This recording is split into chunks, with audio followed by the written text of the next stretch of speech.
దేవునికి మహిమ కలుగును గాక. హల్లెలూయా. మీరు ఎవరైనా సరే దేవుని సన్నిధిలో మీరు కాచిన కన్నీరు దేవుని బుడ్డిలోకి వెళుతుంది. హల్లెలూయా. ఒక్క కన్నీటి బొట్టు కూడా వ్యర్థం కాదండి. ఒక ఆత్మ కొరకు మీరు ఒక కన్నీటి బొట్టు విడిస్తే అది దేవుడు ఎంతో సంతోషిస్తారు మిమ్మల్ని బట్టి. అంతేకాకుండా ఆ కన్నీటిని వ్యర్థపరుచాడు దేవుడు. హల్లెలూయా. ఒక అమ్మ దగ్గరికి వెళ్ళి కష్టం చెప్పుకుని ఆవిడ దగ్గర ఆ కళ్ళాన్ని నీళ్లు పెట్టేసుకుని అంతా కూడా హృదయం అంతా విప్పి చెప్పుకున్నా ఉపయోగం ఉండదు. కానీ దేవుడి సన్నిధిలో ప్రార్థన చేసుకుంటే దేవుడు అద్భుతమైన రిజల్ట్ ఇస్తాడండి. కాబట్టి మీ దేవుని సన్నిధిలోకి రండి. అన్నిటికంటే ముఖ్యంగా ఆత్మల రక్షణ కొరకు చేసేటువంటి ప్రార్థన దేవుడికి చాలా ఇష్టం. కాబట్టి ప్రభు కోరుకున్నది అదే, ఆయన వచ్చిన పర్పస్ కూడా అదే, ఆత్మలు రక్షించబడాలని. దేవుడికి మహిమ కలుగును గాక. హల్లెలూయా. దేవునికి స్తోత్రము. మరి మీరు మాట ఇచ్చారంటే తప్పకుండా చేసి తీరాల. దేవునికి మహిమ కలుగును గాక. దేవునికి మహిమ. మరి ఎవరైతే ప్రేరేపించబడుతూ ఉంటున్నారో తప్పకుండా వచ్చి దేవుని సన్నిధిలో ఒక గంట అయినా మీరు ప్రార్థన చేసుకోవాలి దేవుని మందిరంలో. దేవునికి స్తోత్రము. ఇంకా కుటుంబాలలో రక్షణ లేని బిడ్డల కొరకు తల్లిదండ్రులుగా లేదా భార్య భర్తలుగా ఇంకా కుటుంబ రక్షణ కోసం మీరు ప్రార్థించుకోవాల్సిన వారై ఉన్నారు. కుటుంబాలలో రక్షణ లేని బిడ్డల కోసం మొరుపెట్టాలి. ఎందుకంటే దేవుని యొక్క సమీపమైన రాకడ దగ్గరగా ఉన్నది, సమీపమైపోతుంటున్నారు ఆయన. అయితే ఆయన సమీపిస్తున్నారు అనే దానికంటే మన జీవితాల గురించి మనం ఎంతవరకు జీవిస్తామో మనకి గ్యారంటీ లేదు. కాబట్టి మనము ఎంతవరకు దేవుడు ఈ లోకంలో మనకు ఆయుష్నిచ్చి ఉన్నారు, ఆ కాలం అంతటిలో కూడా మనము మన కుటుంబాల్లో వారి కోసం ప్రార్థన చేసుకోవాల్సిన వారమై ఉన్నాము. అదే భయంకరమైనటువంటి స్థితి. గొప్ప విషయం ఏంటంటే ఈ లోకంలో అపవాది సినిమాల ద్వారా ఇంకా వేరే ఇతరత్ర ద్వారా గ్రామంలో ఇంకా బయట మేము కాకినాడ నుండి వస్తా ఉంటుంటే అనేకమైన వాళ్ళ పోస్టర్లు సినిమాలను ప్రేమించేవారు, సినిమాల్లో నటించే వాళ్ళని ప్రేమించేటువంటి వారు, వాళ్ళని ఫాలో అయ్యేటువంటి వారు, ఫాలోవర్స్ మేమని గర్వంగా చెప్పుకునేటువంటి వారు అనేక మంది ఉన్నారు. వీరందరి కోసం మనం ప్రార్థన చేయాలి. వారికి తెలియదు, వాడు చనిపోతే దేవుని యొక్క రాజ్యానికి వెళ్ళరు, అపవాది చేతిలో పడిపోతారు, నరకప్రాయం అయిపోతారు అంతే. అయితే మనకు బాధ్యతలు ఇచ్చాడు దేవుడు, మనం రక్షించబడి ఉన్నాము. అలాంటి వారి కోసం మనం ప్రార్థన చేయాలి. అలాంటి వారు మీ గృహాలలో కానీ మీ బిడ్డలుగా ఉన్న మీ కుటుంబీకులుగా ఉన్న వారి కోసం మీరు ప్రార్థించవలసిన వారై ఉన్నారు, మొరపెట్టవలసిన వారై ఉన్నారు. దేవుని చేతిలో మీ కుటుంబం ఉంది అంటే వారు కూడా దేవుని చేతిలో ఉన్నవారే. లూది అనేటువంటి సహోదరి దేవుని వాక్యాన్ని వింది, దేవుని దాసుల ఇంటికి పిలుచుకుంది, వారి కుటుంబానికి దేవుని బోధన వినిపించడానికి ట్రై చేసింది. దేవుని బోధన వారు విన్నారు, కుటుంబం అంతా రక్షించబడి ఉన్నారు. హల్లెలూయా. అలాంటి తల్లిదండ్రులుగా ఉండాలి, అలాంటి ప్రార్థించే బిడ్డలుగా ఉండాలి, కుటుంబాలు ప్రార్థించే కుటుంబాలుగా ఉండాలి, మొరపెట్టే కుటుంబాలుగా ఉండాలి. తిండిపోతు కుటుంబాలుగా ఉండకూడదు, ప్రతిదానికి తింటా ఆశపడకూడదు.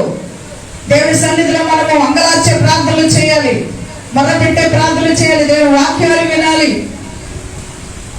లోకంలో ఏం జరుగుతుందో చూడాలి, అన్ని విధాలుగా కూడా జ్ఞానం కలిగి ఉండాలి. కాబట్టి సమయం వ్యర్థం చేయకూడదు, ప్రార్థన చేసుకోలేకుండా ఉండకూడదు, ప్రార్థన లేమి అనేది మీ హృదయాల్లో ఉండకూడదు. ప్రతి హృదయం ప్రార్థనతో నింపబడి ఉండాలి. దేవునికి మహిమ కలుగును గాక. హల్లెలూయా. కాబట్టి ఈ లోకం అనేకమైన రీతులలో చీకటి కమ్మేసుకుని ఉంటుంది. 60వ యెషయా గ్రంథంలో మనం చూసినట్లయితే దేవుని మాట మాట్లాడుతూ ఉంటున్నారు. అక్కడ లోకమును చీకటి కమ్ముచున్నది, లోకాన్ని చీకటి కమ్ముచుంది. మామూలు చీకటి కాదంట, అది ఎలాంటి చీకటి అంట? భయంకరమైన చీకటి, భయంకరమైన చీకటి. ప్రజల్ని కమ్మేస్తుందనుంది, ప్రజల్ని కమ్మేసుకుంటుంది. ఏ విధంగా అంటే లోకాశలు, లోక భ్రమలు, లోక డంబము, యేసుక్రీస్తుకు దూరం చేసే ప్రతి ఒక్క క్రియ లోక సంబంధమైనది, ప్రజల్ని కమ్ముకుంటుంది. ఆ వాక్యం ఒకసారి మీరు చదువుతారా? చూడము, భూమిని చీకటి కమ్ముచున్నది, కటిక చీకటి జనములను కమ్ముచున్నది. ఆగండి, కటిక చీకటి జనాల్ని కమ్మేస్తుంది. చీకటి అనగా అపవాది, చీకటి అనగా అపవాది, చీకటి జనములను కమ్ముచున్నది. ఏ విధంగా అంటే చీకటి లాగా వచ్చేసి నీకు కనబడదు. యేసుక్రీస్తుకు దూరం అయిపోయేటువంటి ఏ పరిస్థితి కలగజేస్తూ ఉంటుందో మీరు గమనించుకోవాలి. అదే చీకటి. యేసుక్రీస్తుకు ఏ విధంగా నువ్వు దూరం అయిపోతున్నావు? ప్రార్థన చేసుకునే దానివి ప్రార్థన లేదు, వాక్యం చదువుకునే దానివి వాక్యం లేదు, దేవుని సన్నిధికి వెళ్ళి ప్రార్థనలు దేవుడితో గడిపే దానివి అది లేదు, దేవుని పనులు చేసేదానివి పనులు చేసేవాడివి అది లేదు. వెనకబడిపోయిన పరిస్థితులు ఏవైతే ఉంటున్నాయో, దేవుడితో సహవాసం ఏదైతే తెగిపోతూ ఉంటుందో చీకటి ఆవరిస్తుందని గమనించాలి. చీకటి ఆవరిస్తూ ఉన్నది, భూమిని చీకటి కమ్ముచున్నది, జనాలను ఏం చేస్తుందంట? కటిక చీకటి కమ్ముకుంటుంది, కటిక చీకటి ఆవరించేస్తుంది. ఈ కటిక చీకటి ఈ లోక సంబంధము, ఈ కటిక చీకటి భయంకరమైన పాపము, ఈ కటిక చీకటి భయంకరమైనటువంటి దేవునికి దూరం అయిపోయేటువంటి ప్రభావము. ఈ కటిక చీకటి జనాలను కమ్ముతూ ఉంటుండగా, ఆ జనముల మధ్య మనము బ్రతుకుతూ ఉంటుండగా, దేవుడు వాక్యముతో బ్రతికే వారిని, వాక్యముతో జీవించే వారిని, వాక్యాన్ని హృదయంలో పెట్టుకునేటువంటి వారిని ఆయన ముఖములను తేజస్సుగా నింపుతానంటున్నారు. ముందుకు చదివితే ఆయన మహిమతో నింపుతాను అంటున్నారు. లోకములో ఉన్న మనము, చీకటిలో ఉన్న మనము, ఈ లోకంలో జీవిస్తున్నటువంటి మనము ప్రత్యేకించబడిన వారమని గమనించాలి. దేవునితో సహవాసం చేస్తున్నామని గమనించాలి. లోకంతో కొట్టుకొని పోకూడదు, లోకాశలో కొట్టుకొని పోకూడదు, లోక సంబంధమైనటువంటి కోరికలలో కొట్టుకొని పోకూడదు. అపవాది సీక్రెట్ పాపాలను చూపిస్తా ఉంటది, రహస్య పాపాలు చూపిస్తా ఉంటది. ఎవరికి కనబడటం లేదు అనుకుంటా ఉంటారు, కానీ దేవుడు చూస్తున్నాడు అనేది మనము మర్చిపోకూడదు. దేవుడు గమనిస్తూ ఉంటున్నారు. సామెతల గ్రంథము 17వ అధ్యాయం 3వ వచనంలో ఆయన కన్నులు ప్రతి ఒక్కరిని చూస్తూ ఉంటున్నాయి, ఆయన కన్నులు ప్రతి స్థలమును చూస్తూ ఉంటున్నాయి, ఆయన కన్నులు చెడ్డవారిని మంచివారిని చూస్తూ ఉంటున్నాయి. ఆయన నుండి తప్పించుకునే వారు ఎవరు లేరని దేవుని వాక్యం చెప్తుంది. చూడమో, భూమిని చీకటి కమ్ముచున్నది, జనములను కటిక చీకటి కమ్ముచున్నది. యెహోవా నీ మీద ఉదయిస్తూ ఉన్నాడు, ఆయన మహిమ నీ మీద కనబడుతూ ఉన్నది. ఆయన మహిమ ఎవరి మీద కనబడుతూ ఉన్నది? ఎవరి మీద కనబడుతూ ఉన్నది? ఆయన మాట వినే వారి మీద, ఆయన కోసం ఆశపడే వారి మీద, ఆయన ఎంత నమ్మిక ఉంచే వారి మీద, ఆయనతో సహవాసము చేసేటువంటి వారి మీద ఆయన మహిమ కనబడుతూ ఉంటది. హల్లెలూయా చెప్పండి. ఆయన మహిమకరమైన బిడ్డలుగా, ఆయన మహిమను చూసే బిడ్డలుగా దేవుడు మనల్ని పిలుస్తూ ఉంటున్నారు. అనేకమైన క్రైస్తవ్యం ఈ భూమి మీద ఉన్నది. వేషధారణతో ఉండిన వారు, పైకి భక్తిగా ఉండేటువంటి వారు, దేవుని తెలియకపోయినా దేవుడు మాకు తెలుసు అనేటువంటి వారు, ఇంకా అనేకమైన వేషధారులు, ఇంకా అనేకమైన ఇటు మందిరంలో బయట, ఇంకా ఈ లోకంలో ఉన్నటువంటి రీతిలో ప్రేమిస్తారు, దేవుడు కావాలి, ఇంకా అనేకమైన రీతిలో ఈ లోకంలో జీవించేటువంటి రకరకాలైనటువంటి క్రైస్తవులు ఉన్నారు. ఏది వదలరు దేవుడు కావాలి, ఏది వదలరు దేవుడిని వెంబడిస్తారు, ఏది వదలరు దేవుని మందిరానికి వస్తారు, అన్ని విధాలా ఉండినటువంటి వారు ఉన్నారు. కానీ దేవుడు కావాల్సిన వారు ఎవరు అనంటే ఆయన మాట హృదయంలో పెట్టుకునేవారు, ఆయన మాట ఎంత నమ్మిక ఉంచేవారు, ఆయన ఎంత విశ్వాసం ఉంచేవారు, ఆయన రాజ్యము కొరకు వెతికేవారు. ఈ లోకంలో జీవించిన దానికంటే దేవుని రాజ్యంలో నేను జీవించాలనే తపన పడేవారు దేవుడికి ఇష్టం. హల్లెలూయా. దేవుడికి కావలసిన వారు వారే. ఎందుకంటే ఈ లోకం మంది కాదు, ఈ లోకము మనం విడిచిపెట్టవలసిందే. కానీ ఈ లోకంలో మనం జీవితం కొనసాగడానికి ప్రభు దేనికోసం మన కోసం నిర్ణయించి ఉన్నాడు, అది మనము గమనించుకొని దానికోసం మనం ప్రయాసపడితే తప్పకుండా దేవుడు మనల్ని ప్రేమిస్తాడు. హల్లెలూయా. దేవుడు మన కొరకు ఆయన ఎన్నో విధములైనటువంటి ఆయన కృపలు మనకు కనబడుతూనే ఉంటున్నాయి, చూపిస్తూ ఉంటున్నారు, అన్ని విధాలుగా కూడా మనల్ని బలపరుస్తూనే ఉంటున్నారు. గట్టిగా హల్లెలూయా చెప్దామండి. హల్లెలూయా. కాబట్టి మనము దేవుని కోసమే జీవించాలి, దేవుని కోసమే మనము మాట్లాడాలి, దేవుని కోసమే మన ఆలోచనలు ఉండాలి. ఈ లోకంలో ఇంకా అంతకంటే భయంకరమైనటువంటి విరోధంగా ఉండేటువంటి పరిస్థితులు దేవుడికి కూడా అపవాది లోకాన్ని చూపించాడు, లోకాశల్ని చూపించాడు. ఒక్కసారి నా పాదాలకు దండం పెడితే నువ్వు చాలు, ఇదిగో ఈ లోకంలో ఉన్న భోగభాగ్యాలన్నీ నీకు ఇచ్చేస్తాను అంటున్నాడు. అపవాది దేవుడినే శోధించాడు, ప్రభువునే యేసును. నీవు నేను ఎంత అపవాది శోధనలో చీకటి భూమిని కమ్మేస్తూ ఉంటుండగా మనుషులను శోధించి పడేస్తాడానికి ఎన్నో విధాలుగా తంటాలు పడుతూ ఉంటున్నాడు అపవాది. అయితే దేవుడు మాట్లాడుతూ ఉంటున్నారు, మీరైతే మెలకువగా ఉండి ప్రార్థనలు చేయండి. మీరైతే మెలకువగా ఉండి ప్రార్థనలు చేయండి. దేవుడు మాట్లాడే మాట, మీరైతే మెలకువగా ఉండాలి. అపొస్తలుల కార్యము 17వ అధ్యాయము 30వ వచనంలో 17వ అధ్యాయం 30వ వచనంలో దేవుడు మాట్లాడుతూ ఉంటున్నారు పౌలు గారి ద్వారా. అజ్ఞాన కాలమందు దేవుడు చూసి చూడనట్టు ఊరుకున్నాడు. ఇప్పుడైతే అంతటా అందరూ మారు మనస్సు పొందాలి. ఈ మారు మనస్సు అనేది లేకపోతే రక్షణ అనేది ఉండదు. ఈ మార్పు అనేది లేకపోతే పాత జీవితం గతించిపోవాలి, పాత స్వభావం గతించుకోవాలి, పాత మాట తీరు గతించిపోవాలి. పాత మాట తీరులు కనబడకూడదు, భయంకరమైనటువంటి భాషలు మాట్లాడకూడదు. దేవుని ప్రార్థించేవారు పవిత్రంగా ఉండాలి, దేవుని ప్రార్థించేవారు అనుకువగా ఉండాలి, దేవుని ప్రార్థించేవారు చెడ్డ మాటలు మాట్లాడద్దు. మీరు గత కాలం అయితే అజ్ఞాన కాలం చూసి చూడనట్టు ఊరుకున్నాడు దేవుడు. ఇప్పుడైతే అంతటా సువార్త ప్రకటించబడుతూ ఉంది, చెప్పేస్తున్నారు ఇలా ఉండాలి ఇలా ఉండాలి. ఇప్పుడు ఎంత మాత్రమే ఊరుకోని అంటున్నాడు దేవుడు. ప్రియమైన వారి సంగమా, పాత సంబంధమైనటువంటి వాటిని మర్చిపోవాలి. ఇది భయంకరమైనటువంటి కాలము, దేవుడు ఇంకా కృప చూపిస్తున్నటువంటి కాలము. అది మనం వినియోగించుకోవాలి. ఈ కృపకాలం కూడా అయిపోయింది అని అంటే ఇంకా దిక్కులేదు. ఇక దేవుడే కనుక కనికరం కనుక చూపించకపోతే ఈ లోకంలో ఇంకా ఏ విషయంలో కూడా దివాణాలు ఉండవు. ఇంకా అందుకే ప్రభు అంటున్నారు, వెడుపుగా ఉండండి, యెహోవా దొరుకు కాలంలోనే, ఆయన సమీపంగా ఉండిన కాలంలో ఆయన ఎరిగి ఉండండి, ఆయన పట్టుకోండి. దేవుడు దొరికే కాలంలో పట్టుకోండి. చాలా మందికి ఇంకా ఈ దేవుడు ఆ దేవుడు ఆ దేవుడు ఈ దేవుడు అంటే ఉంటున్నారు. దేవుడు ఒక్కడేనని చాలా మంది గమనించుకోలేకపోతా ఉంటున్నారు. మా దేవుడు మీ దేవుడు ఆడ దేవుడు ఏడు దేవుడు అంటేనే ఉంటున్నారు. కానీ ఆత్మరక్షణ ఏ దేవుడు ఇస్తున్నాడు అనేది చాలా మంది గుడ్డితనము. ఇహలోక దేవత మనుషులకు ఏం చేస్తున్నాడంట, మనోనేత్రాలకు గుడ్డితనం కలుగజేస్తా ఉంటున్నాడు, గుడ్డితనం కలుగజేస్తా ఉంటున్నాడు. నామాన్ని బట్టి మిమ్మల్ని హింసిస్తారు, దూషిస్తారు, విమర్శిస్తారు. అయినప్పటికీ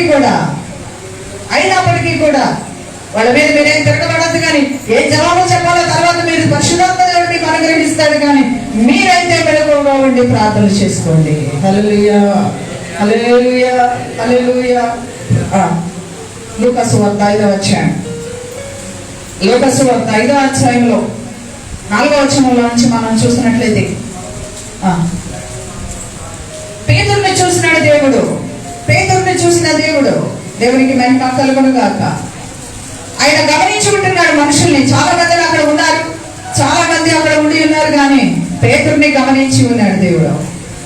5వ అధ్యాయంలో మనం చూసినట్లయితే 4వ వచనం నుంచి చదవండి. ఆయన బోధించడం సాధించిన తర్వాత నీవు దోణిని లోతులకు నడిపించి చేపల పట్టుటకు నీ వలలు వేడే సీమోనుతో చెప్పగా, సీమోను వేరేవాడ, రాత్రి అంతా మేము ప్రయాసపడుతున్నాం కానీ మాకేమీ దొరకలేదు, అయినా నీ మాట చెప్పిన వలలు వేసిందని ఆయనతో చెప్పారు. అక్కడ పేతురుని చూసినటువంటి అప్పుడు అందరూ ఉన్నారు. కానీ పేతురుతో మాట్లాడుతూ ఉంటున్నాడు దేవుడు. ఏమని అని అంటే, పేతురు అక్కడ ముందు పేరు మార్చుకుంది. ఆయన పేరు సీమోన్.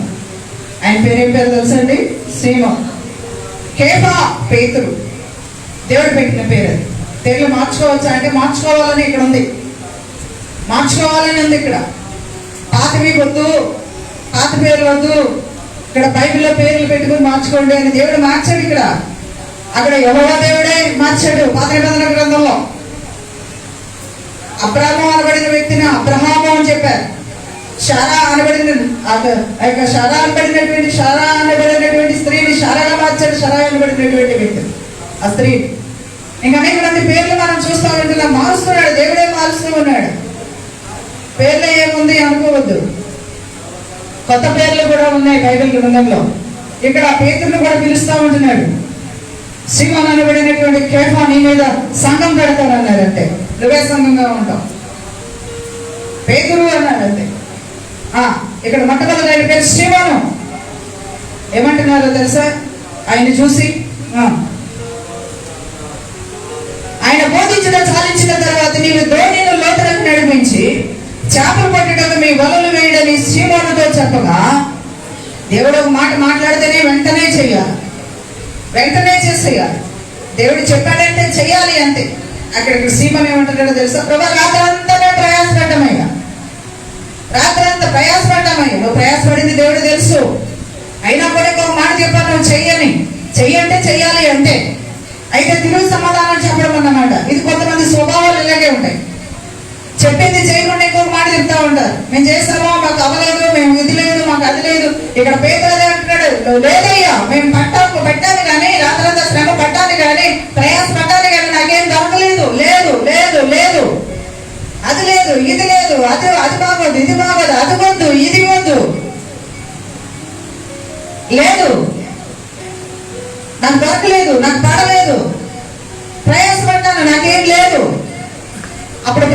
మాట్లాడుతున్నారేమో తెలుసా?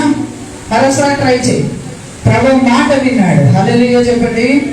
ప్రభు మాట విన్న తర్వాత ప్రభు మాట చెప్పున, నీ మాట చెప్పున వలలు వేస్తా, మీ మాట చెప్పున వల వేస్తా. నా మాట కాదు, నీ మాట చెప్పున, నీ మాట చెప్పున వల వేస్తాను. ముందుకు చదివితే వలలాగు చేసి విస్తారమైన చేపలు పట్టిరి. విస్తారమైన చేపలు పట్టిరి. దేవుని మాట విన్నప్పుడు, దేవుని మాట విధేయత చూపించినప్పుడు విస్తారమైనటువంటి కృప వస్తుంది. విస్తారమైనది, లెక్కింప చాలనిది. అది ఇతరులకు కూడా సహాయం చేసేటువంటి, ఇతరులకు కూడా ఉపయోగపడేటువంటి, ఇతరులు కూడా పంచుకోగలిగినటువంటి, ఇతరులు కూడా భాగంలో పొందేటువంటి గొప్ప దీవెన దేవుడు ఇస్తాడు. హల్లెలూయా చెప్తామండి. పేతురు సొంతంగా చేసినప్పుడు ఏమీ దొరకలేదు, సొంత ప్రయత్నాలు చేసినప్పుడు ఏమీ అవ్వలేదు. అతను సొంతంగా ఎన్నో విధాలుగా ప్రయత్నాలు చేసినప్పుడు ఏమీ అవ్వలేదు. రాత్రంతా ప్రయాసపడ్డాను, నాకు ఇష్టమైనంత కష్టపడ్డాను, రాత్రంతా కూడా చోటలు పట్టేసినంతగా చీకట్లు అల్లాడిపోయాను, ఒక చేపైనా దొరకలేదు ప్రభు. అవును, దేవుడు లేకుండా నువ్వు ఏది చేసినా ఏది కాదు. యేసుక్రీస్తు లేకుండా ఏం చేయాలనుకున్నా ఏమీ ఉండవు. క్రీస్తును కలిగి ఉంటే, గట్టిగా హల్లెలూయా చెప్పండి. హల్లెలూయా. క్రీస్తును కలిగి ఉంటే ఒక వస్తువు దేవుడు నీకు ఇచ్చారు అంటే మొట్టమొదటిగా చాలా మందికి అనేకమైనటువంటి రీతుల్లో, అమ్మ మేము వస్తువు కొనుక్కున్నాం, ప్రార్థన చేయండి. ఒకవేళ సమీపంగా లేకపోతే ప్రార్థన చేయండి, ఫోన్లో ప్రార్థన అయినా చేసుకుంటారు. ఈ వస్తువు ఓపెన్ చేస్తున్నాం, ప్రార్థన చేయండి. ఈ వస్తువు కొనుక్కున్నాం, ప్రార్థన చేయండి. ఈ వస్తువు కొరకు ప్రార్థన చేయండి. ఈ వస్తువు దేవుడు ఇచ్చారు, ప్రార్థన చేయండి. ఇల్లు దేవుడు ఇచ్చారు, ఈ స్థలం దేవుడు ఇచ్చారు, ప్రార్థన చేయండి. ఎందుకు ప్రార్థన వాడుకుంటారు తెలుసా అండి? మొట్టమొదటిగా దేవుడి చేతిలో పెడితే అది మనకి ఆశీర్వాదము. హల్లెలూయా చెప్పండి. అది మనకి దీవెన, అది మనకి అనుగ్రహించినటువంటి దేవాది దేవుడు కాపుదల ఉంటుంది. దేవుడికి మహిమ కలుగును గాక. హల్లెలూయా. ఒక ఆయన, నేను చాలా బాధపడుతూ ఉంటున్నాను. ఏం గేదెలండి? వర్రా గేదెలా? ఏవో గేదెలు, ఒక్కొక్కటి 1,20,000 గేదె, ఒక్కొక్కటి ఎన్నో లీటర్ల పాలిస్తుందంట. 2 గేదెలు పట్టిపోయారంట. అలాంటివి దగ్గర 2,50,000 రూపాయల గేదెలు ఉంటాయి. కడిగిపోయారంట, పోనీ అంట. చాలా బాధపడుతూ ఉంటున్నాను. ఆ కొనినప్పుడు ప్రార్థన చేయించారా? లేదు. ఎందుకు పోతాయంటే దేవుడి కాపుదల లేదు. ప్రార్థన ఎందుకు కోరుకుంటారు అని అంటే దేవుడి కాపుదల కావాలి. అందుకే ప్రభు కొద్దిలో విశ్వాసం ఉంటే విస్తారంగా దీవించబడతామని దేవుని వాక్యం ఉన్నది. కొద్దిలో విశ్వాసం ఉంటే చాలండి. కొంచెంలో విశ్వాసం ఉండాలి మనకి, కొంచెంలో నమ్మకం ఉండాలి మనకి. ఆ దేవుడిది నేను కొనుక్కున్నది అనుకోవద్దు, ఇది నా కష్టార్జితంతో తెచ్చుకున్నాను అనుకోవద్దు. దేవుడు నీకు ఏ ఒక్క రూపాయి ఇచ్చినా దేవుడు కుక్కను పెట్టి నీ దగ్గరకు వస్తా ఉండింది. హల్లెలూయా చెప్పండి. దేవుడు లేకుండా, దేవుడు ఇవ్వకుండా నీ వద్దకు ఏదీ రాదు. ఇంకొక విషయం, చాలా జాగ్రత్తగా ఉండాలి. ఈ రోజు రొట్టె ద్రాక్షరసం తీసుకునేటువంటి రోజు, దేవుని యొక్క సముఖము, ఆయన యొక్క శరీర రక్తంలో మనం పాల్పంచుకుంటూ ఉంటున్నాం. చాలా జాగ్రత్తగా ఉండాలి. అక్రమ సంబంధాలు కానీ, తాగుబోతులు, సిగరెట్లు, ఇలాంటివి భయంకరమైన అలవాట్లు ఉన్నటువంటి వారు మార్చబడాలి. ఇతరులతో సాగత్యం చేస్తూ కుటుంబాలను శిథిలం చేసుకుంటున్నటువంటి ఆ భయంకరమైన పాపంలో ఉండేటువంటి వారు చాలా జాగ్రత్తగా కేర్ఫుల్, చాలా జాగ్రత్తగా ఉండాలి. దేవునితో ఆడుకోవద్దు. అలాగే భయంకరంగా పాపంలో సంపాదించినటువంటి ఏవి దేవుడి సముఖం దగ్గరికి తేవద్దు. అటువంటివి ఏవి తేవద్దు. దేవుని వాక్యం ఉంది, పడుపు సొమ్ము కానీ, కుక్కల సొమ్ము కానీ ఏవి కూడా మందిరంలోని సమీపానికి కూడా తేవడానికి వీల్లేదు. దేవుడు అంగీకరించు. ప్రియమైన దేవుని సంగమా, దేవుడు మనలో పవిత్రతను కోరుకుంటూ ఉంటున్నారు. అలాగే మన క్రియ జీవితంలో కూడా దేవుడికి ఇష్టమైన మార్గంలో నడవని ప్రభువు వారు సెలవిస్తూ ఉంటున్నారు. పేతురుతో చెప్తా ఉంటున్నారు, లోతుగా వెళ్ళాలి. పై భక్తి వద్దు నీకు. నువ్వు పై భక్తి చేస్తున్నావా? వద్దు. నీ పై ఏమి దొరకు, నువ్వు ప్రయాసపడిన ఏమి దొరకు. పై వద్దు. ప్రభు అంటున్నారు, నువ్వు లోతునకు వెళ్ళి వాళ్ళు వేయాలి. హల్లెలూయా. నువ్వు లోతునకు వెళ్ళాలి. ఆ లోతుకు వెళితే ఏం జరుగుతుంది? శ్రమలు వస్తాయి. ఆ లోతుకు వెళితే అమలు వస్తాయి. ఆ లోతుకు వెళితే మహాభయంకరమైనటువంటివి కూడా కనబడతా ఉంటాయి. కానీ వాటిని దాటించగలిగినది చెప్పిన దేవుడు. హల్లెలూయా. వాటి నుండి విడిపించేది నీతో ఉండిన దేవుడు. వాటి నుండి నీకు దూరంగా ఉంచి నీకు క్షేమకరమైన మార్గంలో నడిపించేది నిన్ను పిలిచిన దేవుడు. కాబట్టి మనము లోతుల్లోకి వెళ్ళాలి. పై భక్తి ఇంకా చాలు. పై భక్తి చాలు. ఇప్పుడు పై భక్తికి ఎంత మాత్రం కూడా పదులు లేదు. పై భక్తికి విఫలమైపోతా ఉంటున్నాయి, పడిపోతా ఉంటారు. చిన్న విషయం వస్తే పడిపోతారు, చిన్న శోధన వస్తే పడిపోతారు. పై భక్తి నిలబడదు. పునాదుల మీద ఉండాలి. హల్లెలూయా. పునాదుల మీద ఉండాలి. ఇసుక మీద పునాది పడిపోతుంది, రాతి మీద పునాది నిలబడుతుంది. నీ పునాది స్టాండర్డ్ గా ఉండాలి. నీ ఆత్మీయ జీవితం స్థిరంగా ఉండాలి, గట్టిగా ఉండాలి. పడిపోయే భక్తి జీవితం వద్దు. ప్రభు చెప్తూ ఉంటున్నారు, పై పైన కాదు, లోతైనటువంటి మార్గంలోకి వెళ్ళాలి. లోతుగా నడువు. నీ వల్ల లోతులకు వెళ్ళి వలవై. దేవునికి మహిమ కలుగునుగాక. దేవునికి స్తోత్రం. హల్లెలూయా, హల్లెలూయా. కానీ దేవుని మాట విన్న పేతురు లోతులకు వెళ్ళి వల వేశాడు. ఎటువంటి ఆశీర్వాదం పొందాడు? మీరు ఇంటికి వెళ్ళిన తర్వాత ఈ అధ్యాయాన్ని చదవండి. ఎటువంటి ఆశీర్వాదాన్ని పొందాడు? దేవునికి మహిమ కలుగునుగాక. కాబట్టి ఆ లోతులోకి వెళ్ళినప్పుడు దేవుని రాకడ సమయం ఏంటో గుర్తుపట్టవచ్చండి. ఆ లోతులోకి వెళ్ళినప్పుడు ఆ ప్రార్థన జీవితం దేవుడితో ఉండిన సంబంధాన్ని తెలియజేస్తూ ఉంటుంది. కాబట్టి ఆయన మాట్లాడుతూ ఉంటారు. దేవుని బలిపీఠం దగ్గర నేను ఈ మాట చెప్పడానికి చాలా హ్యాపీగా, చాలా సంతోషిస్తూ ఉంటున్నాను. నేను మధ్యాహ్నం బయలుదేరి వస్తూ ఉంటున్నప్పుడు ఈ బాక్స్ అందులో పెట్టుకుని తెచ్చాను. కార్లో, ప్రభు ఇచ్చిన కార్లో. నేను బాబు డ్రైవ్ చేస్తూ ఉంటున్నారు, కూర్చున్నాను. దేవుని పాటలు పెట్టాడు, అలా వింటూ అలా ధ్యానం చేస్తూ ఉంటున్నాను. అలా ధ్యానం చేస్తూ ఉంటాను. బాబు ఏదో చెప్తున్నాడు, కానీ నాకు ఆ దేవుని ఆ పాటల్లో ఉంటున్న ఆ మాటను బట్టి, ఆ యొక్క స్వరాన్ని బట్టి, ఆ యొక్క దేవుడు ఆ మాట, ఆ యొక్క లోతైనటువంటి ఆ పదాలు ఆయన ఉపయోగించి పాడుతూ ఉంటుంటే చాలా నా హృదయం సంతోషిస్తూ ఉంటాడుగా. దేవునితో ఉండినటువంటి ఆ ఆనందము, దేవుని ఆత్మ సంధింపులోకి వెళ్ళినప్పుడు దేవుని యొక్క అద్భుతమైనటువంటి దర్శనం వచ్చిందండి. హల్లెలూయా. కారులో ఉన్నప్పుడు అద్భుతమైన, నిన్న చాలా సమయం మంచి దర్శనాన్ని దేవుడు చూపించాడు. ఇంకా నేను నిద్రలో కాదండి, అలా ధ్యానిస్తూ ఉంటుండగా దేవుడు అద్భుతమైన 2 చేతులు అలా పెట్టి ఆ 2 చేతుల మధ్యలోనే ఒక అద్భుతమైనటువంటి మాటలు పెట్టారు. అక్కడ ఏంటిదో తెలుసండి? నిన్ను ప్రేమిస్తున్నాను. హల్లెలూయా, హల్లెలూయా.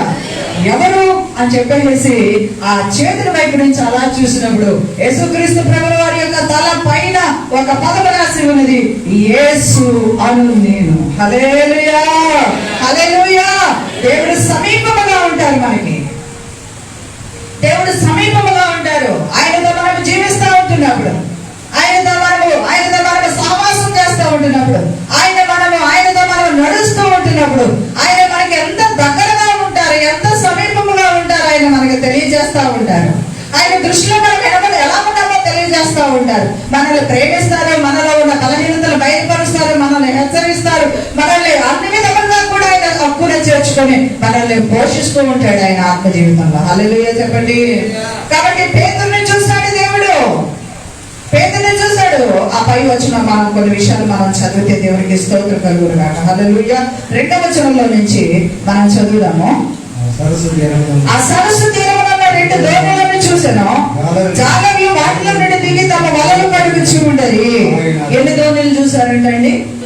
ఎవరు చూశారు? 2 దోణుల్ని యేసు ప్రభుల వారు చూశారు. జాలర్లు చాలా మంది ఉన్నారు, దోణులు తీసుకుని వచ్చారు. కానీ 2 దోణులు చూశారు. ఆయన కన్నులు చూసినాయి, ఆయన కన్ను దృష్టిలో పెట్టారు. ఆ 2 దోణులను మాత్రమే చూశారు. ఆయన చూశారు. నిన్ను చూస్తున్నాడా దేవుడు? నిన్ను చూస్తున్నాడా దేవుడు? ఆయన దృష్టిలో పడిన వారు ధన్యులు. హల్లెలూయా చెప్పండి. ఆయన దృష్టిలో పడిన వారు ధన్యులు.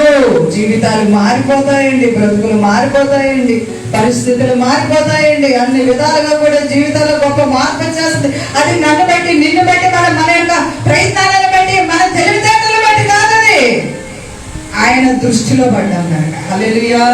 ఆయన దృష్టిలో పడినప్పుడు అపవాది కూడా చూస్తాడన్న సంగతి మర్చిపోవద్దు. ఆయన దృష్టిలో పడినప్పుడు అపవాది కూడా పక్కనే ఉంటాడన్న సంగతి మర్చిపోవద్దు. ఒక దేవుడి దృష్టిలో నేను నిండిపోయి నడుస్తున్నాను అంటే పక్కన ఇంకొకటి ఉంటాడు.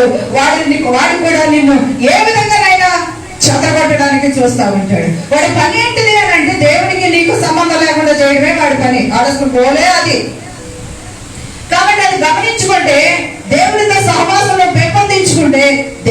నిన్ను అతి ప్రియమైన బిడ్డగా చేసుకుంటాడు. హల్లెలూయా చెప్పండి. అతి ప్రియమైన బిడ్డగా, ఆయన కుమార్తెగా, ఆయన కుమారుడిగా, ఆయన అన్ని విషయాలు నీకు తెలియజేస్తూ, అన్ని విధాలుగా నీకు సహకరిస్తూ, అన్నిటిలో నుంచి నిన్ను పైకి లేవనెత్తుతూ, నిన్ను ఒక అద్భుతమైనటువంటి పాత్రగా, అద్భుతమైనటువంటి ఒక వస్తువుగా ఆయన చెక్కి రూపాంతరము చేస్తాడు. హల్లెలూయా చెప్పండి. హల్లెలూయా. కాబట్టి మనం దేవుని దృష్టిలో ఉండాలి, దేవుని కోసం ప్రయాసపడాలి. దేవుడు లేకుండా ఏ ప్రయాసపడినా అది వ్యర్థమే అవుతుంది. యేసుక్రీస్తు లేకుండా పేతురు ప్రయాసపడ్డాడు, ఏది పట్టుకోలేకపోయాడు, ఏది పొందుకోలేకపోయాడు. ఆ వల ఆ పడవే మిగిలినాయి, ఏమీ లేవు, వాటి వల్ల ప్రతిఫలాలు లేవు. కానీ యేసుక్రీస్తు మాట వినిన తర్వాత విస్తారమైనటువంటి ఆశీర్వాదం వచ్చింది. అతడు మొయ్యలేని ఆశీర్వాదం వచ్చింది, అతడు భరించలేని ఆశీర్వాదం వచ్చింది, అతడు మెయింటెనెన్స్ చేయలేని ఆశీర్వాదం వచ్చింది, ఇతరులు పెట్టుకుని సహకరించేటువంటి ఆశీర్వాదం వచ్చింది, ఇతరులు కూడా సహకారంతో పిలిచి వాళ్ళు కూడా పంచే ఆశీర్వాదం వచ్చింది, ఇతరులు కూడా బలపరిచే ఆశీర్వాదం వచ్చింది. అటువంటి ఆశీర్వాదము దేవుడు మాట వింటే వస్తుంది. హల్లెలూయా. దేవుడు మాట విన్నప్పుడు వస్తుంది. దేవుడు మాట వినకుండా, దేవుడు లేకుండా మనం ఏ పని చేయకూడదు. దేవుడు ఉన్న పని చేయండి, దేవుడు కావలసిన పని చేయండి, దేవుడు మెచ్చుకునే పని చేయండి, దేవుడు ఆశీర్వదించే పని చేయండి. అది దినదినం అభివృద్ధికి కారణం అవుతుంది. హల్లెలూయా, హల్లెలూయా. దేవుడికి మహిమ కలుగును గాక. దేవుడు ఏదైతే ఇష్టపడుతున్నాడో అది చేయడం దేవుడికి ఎంతో మంచిది. దావీదు మహారాజు, నీ మందిర ఆవరణంలో నా బ్రతుకు గడిపితే చాలు ప్రభు. ఆ వరమే ప్రభు, అది ఒక వరమే ప్రభు. నీ మందిరంలో సింహాసనం మీద నాకు కూర్చున్నాను కానీ నాకు అదేమి కూడా కంపల్గా లేదు ప్రభు. నీ మందిర ఆవరణంలో బ్రతుకు కావాలి, అది వరగా ఈ ప్రభు. హల్లెలూయా చెప్పండి. నీ మందిర ఆవరణంలో బ్రతికితే చాలు ప్రభు. ఇందాక మనం చదువుకున్న 26వ కీర్తనలో కూడా మనం చదివి విన్నాం. నీ మందిరం, నీ పరిశుద్ధ మందిర స్థలంలో బ్రతికేటువంటి, ఆ స్థలంలో నిలబడేటువంటి, ఆ సన్నిధిలో ఉండేటువంటి కృప నాకు కావాలంటున్నాడు. మందిరము దగ్గరగా, మందిరంలో జీవించడానికి, మందిరంలో ఉండడానికి, మందిరము దేవుని సన్నిధి, పరిశుద్ధ సన్నిధి ఎంతగానో ప్రేమిస్తావో అంత దీవెనను పొందుకుంటావు. హల్లెలూయా. ఎంతగానో ప్రేమిస్తావు అంత దీవెనను పొందుకుంటావు, అంత ఆశీర్వాదాన్ని నువ్వు పొందుకుంటావు. దేవుడు పని చేయలేకుండా, దేవుడితో సహవాసం చేయలేకుండా, దేవుడికి ప్రార్థన చేయకుండా, దేవుడి సన్నిధిలో మొరపెట్టలేని పరిస్థితులు నీకుంటే దేవుడి ఆశీర్వాదం కూడా నువ్వు చూడలేవు. మీ పక్క వాళ్ళు ఒకసారి చూస్తా ఉండండి, ఎందుకంటే చక్కగా ఫ్యాన్ వాళ్ళు కదా. హల్లెలూయా. గట్టిగా అందరూ చప్పట్లు కొట్టండి ఒకసారి.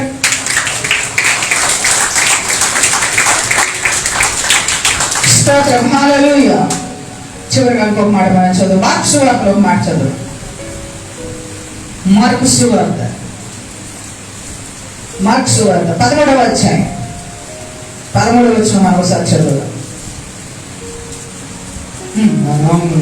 నా నామము నిమిత్తం మీరు అందరి చేత ద్వేషించబడతారు, అంతము వరకు సహించిన వాడు రక్షణ పొందును. గట్టిగా హల్లెలూయా చెప్తారండి. రక్షణ అంటే ఏంటి? సహించడమే, ఓర్చుకోవాలి, సహించాలి, ఓర్చుకోవాలి, భరించాలి. ఎవరైనా మాట్లాడినా నీకంటే ముందు దేవుడు వింటున్నాడు, నీకంటే ముందు దేవుడు పడుతున్నాడు, నీకంటే ముందు దేవుడు చూస్తున్నాడు. అది మనం దృష్టిలో పెట్టుకోవాలి. అసలు రక్షణ అంటేనే భరించడం, రక్షణ అంటేనే భరించడం. అంత రక్షణ లేనప్పుడు చాలా కోపంతో, విపరీతమైనటువంటి ఆగ్రహంతో ఉండేవాళ్ళం కదా, పాత స్వభావం. రక్షించబడిన తర్వాత, తగ్గించుకున్న తర్వాత మొరగలేనటువంటి వారు కూడా నీ మీదికి లేస్తారని గమనించాలి. ఏమి కూడా చేయలేనటువంటి వారు, ఏమీ కూడా మాట్లాడలేనటువంటి వారు కూడా నీ మీదకు లేచి మాట్లాడేటువంటి మాట్లాడాలి అనేటువంటి ఆ ప్రయత్నం చేస్తూ ఉంటారు. అప్పుడు కూడా నువ్వేం చేయాలో తెలుసా అండి? తల ఉంచుకోవాలంట. ఎందుకో తెలుసా? నువ్వు తగ్గించుకున్నావు కాబట్టి అని చూస్తేనే చల్లగా మేలకుండా కూర్చునేటువంటి వాళ్ళు కూడా నువ్వు తగ్గించుకున్నావు కాబట్టి లేచి నీ మీద ట్రై చేస్తూ ఉంటారన్నమాట. అటువంటిప్పుడు నీకంటే అధికారి నీ పైన ఉన్నాడని చూడాలి. హల్లెలూయా, హల్లెలూయా.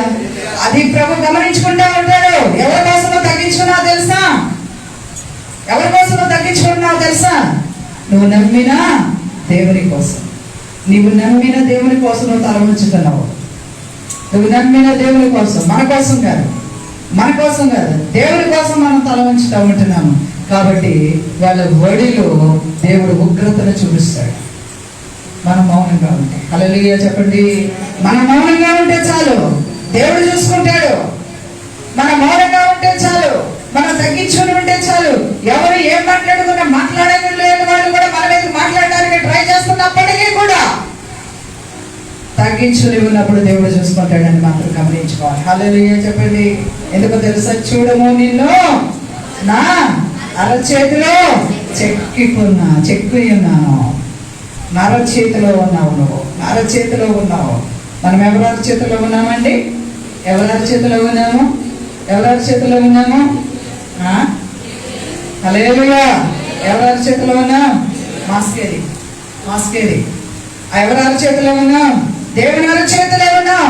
ఇంకొక మాట ఉన్నది ఏంటో తెలుసా? నిన్ను నేను నా చంకన పెట్టుకున్నాను, నిన్ను నా చంకన ఎత్తుకున్నాను. ఎప్పటి నుండి? తల్లి గర్భంలో ఉంచినది మొదలుకొని, తల్లి గర్భంలో నుండి బయటికి వచ్చినది మొదలుకొని నిన్ను నా చంకన ఎత్తుకున్నాను, నిన్ను నా చంకలో పెట్టుకున్నాను. ఎప్పటి వరకు నిన్ను ఎత్తుకుంటానో తెలుసా? నీ ముదిమి వచ్చే వరకు. హల్లెలూయా చెప్పండి. ముదిమి అంటే ఎప్పుడు? నీ తల వెంట్రుకలు నెరయ్యే వరకు కూడా నిన్ను నేను భరిస్తాను. హల్లెలూయా చెప్పండి. నిన్ను నేను భరిస్తాను. ముగిస్తున్నాను. నిన్ను నేను భరిస్తాను అని చెప్పిన దేవుడు మనకి ఏడు జెండా చూసుకుంటాడండి. మనల్ని భరించే దేవుడు మన బాధ్యతను చూసుకుంటా ఉంటాడు. మనల్ని భరించే దేవుడు మనకి ఏది ఇవ్వాలి, ఏం కావాలి, ఎలా ఉండాలి, ఏ వేళ నడవాలి అంతా కూడా ఆయన చూసుకుంటారు. ఎందుకో తెలుసా? మన మీద ఆయనకు అధికారం ఇచ్చేసాం కాబట్టి. హల్లెలూయా చెప్పండి. మన మీద ఆయనకు అధికారం ఇచ్చేసాం. ప్రభువా నా జీవితము, ప్రభువా నా జీవితము, నా బలము, నా ఆరోగ్యము, ప్రభువా నా బ్రతుకంతా నీదే, ప్రభువా నా బ్రతుకంతా నీదే. దేవుని యొక్క కృప ద్వారా నిజంగా ఈ మనం జీవించే ప్రతి క్షణము దేవుడిదే. హల్లెలూయా. మనం జీవించే ప్రతి క్షణము దేవుడిదే. ప్రభు చెప్పారంటే మనం ఎప్పుడైతే ఆయనకి అధికారం ఇచ్చేస్తూ ఉంటామో ఆయన మనల్ని ఏలుతారన్నమాట. ఏలుబడి చేస్తారు. మనల్ని ఏలే దేవుడు మనతో ఉండడం, మనల్ని భరించే దేవుడు మనతో ఉండడం, మనల్ని కాపాడే దేవుడు మనతో ఉండడం. మనం ప్రయాసపడితే అది కాదు, ఇది ఇలా నడువు, ఈ లోతులోకి వెళ్ళు, ఈ కార్యం నీ కోసం చేస్తానని ఆనాడు పేతురుతో చెప్పిన దేవుడు ఈ రోజు మనతోనే ఉన్నారు. హల్లెలూయా. ఆనాడు పేతురుతో నడిపించిన దేవుడు మనతోనే ఉన్నారు. ఆనాడు అల్ప విశ్వాసంతో ఉన్న పేతురును బలపరిచిన దేవుడు అల్ప విశ్వాసి. ఎందుకు నువ్వు అలా అల్ప విశ్వాసంతో ఉంటున్నావు? అనుమానం నీకు ఎందుకు వచ్చింది? వద్దు, నా వైపే చూడు అని మునిగిపోతున్నటువంటి, పడిపోతున్నటువంటి క్రైస్తవ్యాన్ని లేవనెత్తిన దేవుడు ఈ రోజు మనతో ఉన్నారు. హల్లెలూయా. హల్లెలూయా. విశ్వాసములో నిలకడగా ఉండండి. ప్రార్థన జీవితంలో మెళకువగా ఉండండి. దేవుని సన్నిధికి సమీపముగా ఉండండి. దేవుని మందిరంలో రోజుకు 1 గంట వచ్చి ప్రార్థన చేసుకోండి. దేవుని సాన్నిధ్యమును కోరుకోండి. దేవుడు మీ కుటుంబాలను దీవించి ఆశీర్వదించగాక. ఆమేన్. తలలో ఉంచుకోండి.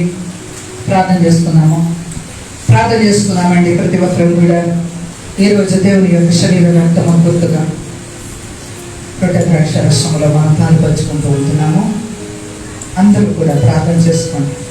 కుటుంబంలో రక్షణ లేని వారి కోసం కూడా దేవుని చేతులు పెట్టి దేవుని చేతికి అప్పగించి, వారికి తెలియదు, దేవుని రక్షణ గురించి తెలియదు, పరలోక రాజ్యం గురించి తెలియదు, నరకం ఉందని తెలియదు. అందుకే అలక్ష్యంగా ఉంటారు. దేవుని సన్నిధులు నడిచే వారికి పేర్లు పెడతా ఉంటారు. నవ్వులాట్ల జీవితాలు జీవిస్తూ ఉంటారు. వారికి తెలియదు అంతము సమీపముగా ఉంటారు. వారి కోసం నువ్వు ప్రార్థన చేయాలి. అలాంటి వాళ్ళు నీటిలో ఉండి అది చాలా ప్రమాదం. అటువంటి వారి కోసం నువ్వు తల్లిగా, తండ్రిగా, భార్యగా, భర్తగా ప్రార్థన చేయాలి. జీసస్ ప్రభువుని అక్కడ సమీపం అవుతూ ఉన్నది. దేవుని యొక్క అక్కడ గుర్తులు జరుగుతూ ఉన్నాయి. దేవదూతులు బోరలు ఓదడానికి సిద్ధంగా ఉన్నారు. ప్రభు కుమ్మం వద్ద నిలబడి ఉన్నారు. మనుషులను, జనములను ఆయన కనపెడుతూ ఉంటున్నారు. నీతిమంతులు ఎత్తబడుతూ ఉంటున్నారు. దైవ సేవకులు లేవనెత్తబడుతున్నారు. దేవుని వాక్యము ప్రకటించడం పూర్తి కాబోతా ఉంది. దేవుని రాజ్యపు ప్రకటన పూర్తయిపోతా ఉంటుంది. రేపటి దినాలలో వాక్యాలు సరిగా ఉండవు. దేవుని మందిరాలు మూయబడతాయి. అనేక రీతులలో వాక్యం కోసం ఆకలి అయిపోయి ఆకలితో వెతికేవారు ఉంటారు. బైబిల్ గ్రంథాలు ప్రింటింగ్ విషయంలో కూడా ఆపేసేటువంటి పరిస్థితులు రాబోతూ ఉంటున్నాయి. చదవడానికి బైబిల్ కూడా దొరకని కాలము వచ్చేస్తుంది. దేవుని రాజ్యం గురించిన తరములు, తెలిసిన తరాలు ముగించబడతా ఉంటున్నాయి. యేసుక్రీస్తుని గురించి చెప్పేవాళ్ళు ఉండరు. అంత్యక్రీస్తు యేసుక్రీస్తు వారి నామములు భూమి మీద ఏలుబడి చేయడానికి అబద్ధపు క్రీస్తు రానే ఉన్నాడు. వాడి ముద్ర ప్రతి ఒక్కరూ ఉండాలి. ప్రతి కుటుంబంలో కూడా ఆ ముద్ర ఉంటేనే ఈ లోకంలో రేషన్ ఉంటుంది. ఈ లోకంలో తినడానికి ఇస్తారు. ఈ లోకంలో అన్నీ కూడా ముద్రణ ఉంటేనే 666 ముద్రణ ఉంటేనే ఈ లోకంలో ప్రజలలో లెక్కించబడతాం. ఆ ముద్రలు లేకపోతే ప్రజల్లో నుంచి కొట్టివేస్తారు. ఆ కొట్టివేయబడిన వారే క్రీస్తు బిడ్డలు. వారికి ఆహారం తినడానికైనా ఈ లోకంలో సంబంధించినవి ఏవి దొరకదు. కానీ యేసుక్రీస్తు నిన్ను ప్రేమించి అన్ని అందిస్తాడు. యేసుక్రీస్తు ద్వారా నువ్వు మేలు పొందుకుంటావు. ప్రభువుతోనే నువ్వు జీవిస్తున్నావు కాబట్టి, ప్రభు కోసమే నువ్వు అన్ని విధాలుగా కూడా నష్టపోయావు కాబట్టి, ప్రభు కోసమే లోకాన్ని దూరంగా ఉన్నావు కాబట్టి, ప్రభు కోసమే ఆ ముద్ర నాకొద్దు అన్నావు కాబట్టి, ప్రభు కోసమే పరలోకమే నా జీవితం నీ కోసమే ప్రభు. దాన్ని నీకు ఎలా ఉపయోగపడతానో అలాగ వాడుకో ప్రభు, అలాగ ఉపయోగించుకో ప్రభు అని ప్రార్థన చేస్తే తప్పకుండా నిన్ను దేవుడికి ఏదో ఒక విధంగా వాడుకుంటాను. అది నీకు ఇష్టపడి, దేవుడికి ఇష్టపడి చేయాలి. కష్టంతో కాదు, సణుగుతో కాదు, బాధతో కాదు, దేవునికి ఇష్టంతో చేసేవాడు కావాలి. దేవుని కోసం ఇష్టంతో ఉండేవాడు, ఇష్టమపోగలిగే వాళ్ళు కావాలి. దేవుడికి ఈ లోకము కంటే దేవుడిని ప్రేమించేవారు ఆయనకి ఇష్టం. లార్డ్ జీసస్, లార్డ్ గ్లోరీ, హల్లెలూయా. మన కోసం ఆయన పరిశుద్ధమైనటువంటి ఆయన శరీర రక్తము మన కోసం మెరవబడి సులువులో ఆయన రక్తం కాచి అందులో మనల్ని పవిత్రులుగా చేసినాను.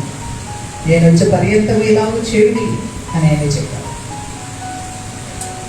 ఇలాగూ చేయండి, నా శరీరం నా రక్తము తిని త్రాగువారే జీవిస్తారు, పరలోక రాజ్యం నిత్య జీవాన్ని పొందుకుంటారు అని చెప్పారు.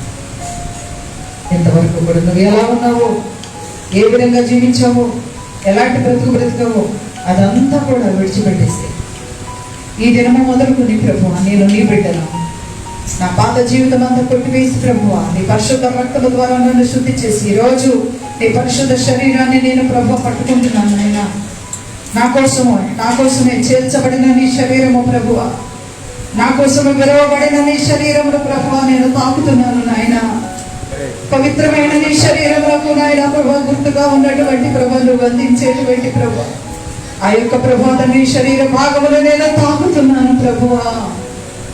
ప్రభువా నా యొక్క సమస్త పాపములు ప్రభువా, నా యొక్క సమస్త ఆలోచనలు, నాకు ప్రభావం ఉన్నటువంటి ప్రతి పరిస్థితి నీకు విరోధంగా ఉండిన ప్రభావం, నిన్ను గాయపెట్టిన బాధపరిచిన ప్రతి స్థితి నాలో తొలగించవే ప్రభువా.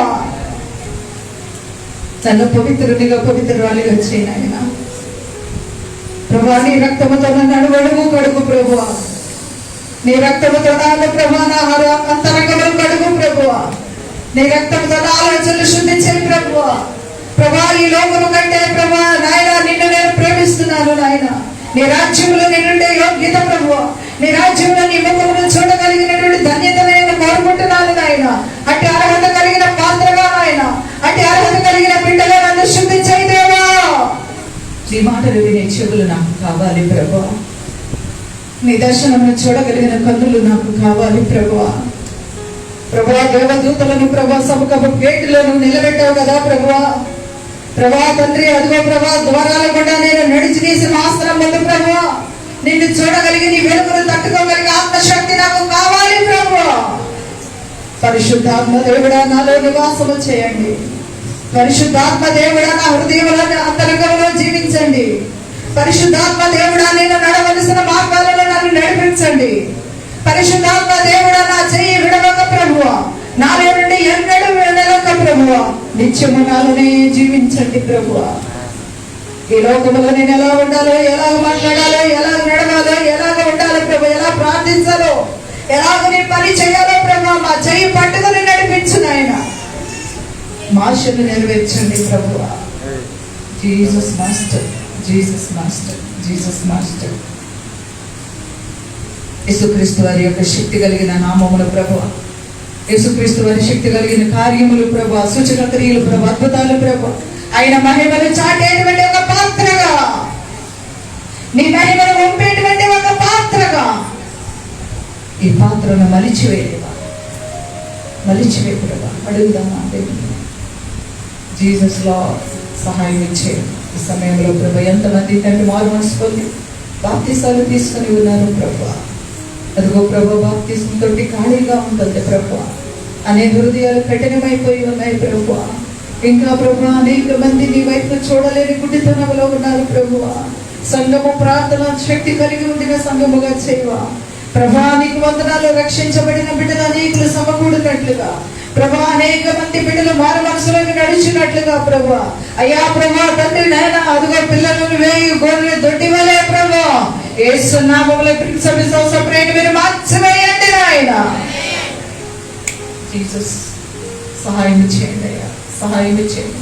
కాలము ప్రభు గతించిపోతా ఉన్నది ప్రభు, కాలము సంపూర్ణమైపోతుంది దేవా. నడిపించిన ఆయన, నడిపించి ప్రభు, నడిపించి దేవా, సహాయం చేయండి. ఈ సమయంలో ప్రభు నా దేవ, నా తండ్రి, ఏదో మా కొరకు ప్రభు 2021 సంవత్సరం క్రితము ప్రభా ఈ భూమి మీద నాయన మానవుడుగా అడుగుపెట్టి ప్రభు, దేవాది దేవుడైన మీరు ప్రభా తగ్గించుకొని ప్రభా, అయ్యా రిక్తులుగా చేసుకొని ప్రభా, మా పాప భారం అంతా కూడా మీరు భరించి మమ్మల్ని ప్రభా స్వతంత్రులుగా చేసిందండి. అబ్బా తండ్రి అనుకునే గొప్ప అర్హతనిచ్చిన దేవ, మీకు వందనాలయ్యా, వందనాలు ప్రభా. నీవు చేసిన త్యాగంలో ప్రభా మా పాపములు ప్రభా అయ్యా హరించుకొని ప్రభా, మీరు చేసినటువంటి, మీరు మా కోసము ప్రభా తండ్రి చేసినటువంటి ఆ యొక్క త్యాగంలో ప్రభా క్షమించబడి ఉన్నాము ప్రభా. అయ్యా మీ పరిశుద్ధ రక్తం ద్వారా రక్షించబడి ఉన్నాము ప్రభా. నీ గాయముల ద్వారా మమ్మల్ని కాపాడిన దేవుడవు నాయనా. నీవు గనక మమ్మల్ని రక్షించకపోతే మాకు రక్షణ లేదు నాయన. నిత్య నరకమే ప్రభా. ఆ నిత్య నరకం నుంచి తప్పించి ప్రభా నీ బిడ్డలుగా చేర్చుకొని ప్రభా, మా ఆత్మ, మా శరీరం, మా ప్రాణం మీద అధికారం చేర్చినందుకు మీకే వందనాలు, మీకే స్తుతులు, మీకే స్తోత్రములు చెల్లిస్తూ ఈ సమయంలో ప్రభా మమ్మల్ని మీ చేతులకు అప్పగించుకుంటూ ఈ నెలంతటి బట్టి కృతజ్ఞతాస్తుతులు చెల్లిస్తూ ఏ రోగము బారిన పడకుండా, ఏ బాధలు మాకు రాకుండా ప్రభు నీ కృప మాకు నిత్యము తోడుగా ఉంచి మీరు నడిపించి మహిమ పొందుకోమని యేసు నామములో ప్రార్థించి, రక్షణ లేని వారు ఎవరైతే ఉంటున్నారో ప్రభు వారితో మీరు మాట్లాడండి ప్రభు. హృదయాలను ప్రభు తెరవండి ప్రభు. మారు మనసు దయచేయండి ప్రభు. మీరు రక్షించండి. మీ నామానికి మహిమ తెచ్చుకోండి ప్రభావితం. మీ నామాన్ని హెచ్చించుకోండి. రొట్టె తెచ్చిన నీ బిడ్డను మీరు దీవించండి. సంఘమును బలపరచండి ప్రభు. వచ్చిన బిడ్డలందరినీ బలపరచండి నైనా. సిద్ధపడిన బిడ్డలను బలపరచండి ప్రభు. మీకే వందనాలు ప్రభు. చిన్న బిడ్డలను బలపరచండి. మమ్మల్ని అందరినీ మీ చేతులకు అప్పగిస్తున్నాం. యేసు నామములో ప్రార్థిస్తున్నాం తండ్రి. ఆమేన్. ఆమేన్. దేవునికి స్తోత్రం. బైబిల్ గ్రంథం తీయండి, రండి బైబిల్ వాక్యం చదవండి. కొరింథీయులకు రాసిన పత్రికలో పరిశుద్ధ గ్రంథం నుండి కొరింథీయులకు రాసిన పత్రిక 11:20-28 నేను మీకు అప్పగించిన దాన్ని ప్రభువును పొందుకొని, ప్రభువుని యేసు తాను అప్పగింపబడిన రాత్రి ఒక రొట్టెని పెట్టుకొని కృతజ్ఞతాస్తుతులు చెల్లించి దాన్ని విరిచి, ఇది మీ కొరకైన నా శరీరం, నన్ను జ్ఞాపకం చేసుకున్నట్టుగా దీన్ని చేయడని చెప్పాను.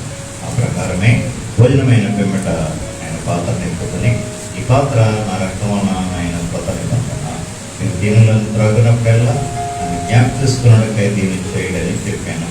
మీరు ఈ రొట్టెను తిని ఈ పాత్రలను త్రాగినప్పుడల్లా ప్రభు వచ్చే వరకు ఆయన మరణమును ప్రచురించుదురు. కాబట్టి ఎవడు అయోగ్యముగా ప్రభు యొక్క రొట్టెను తినునో లేక ఆయన పాత్రలను త్రాగునో వాడు ప్రభు యొక్క శరీరమును గూర్చి రక్తమును గూర్చి అపరాధియులను.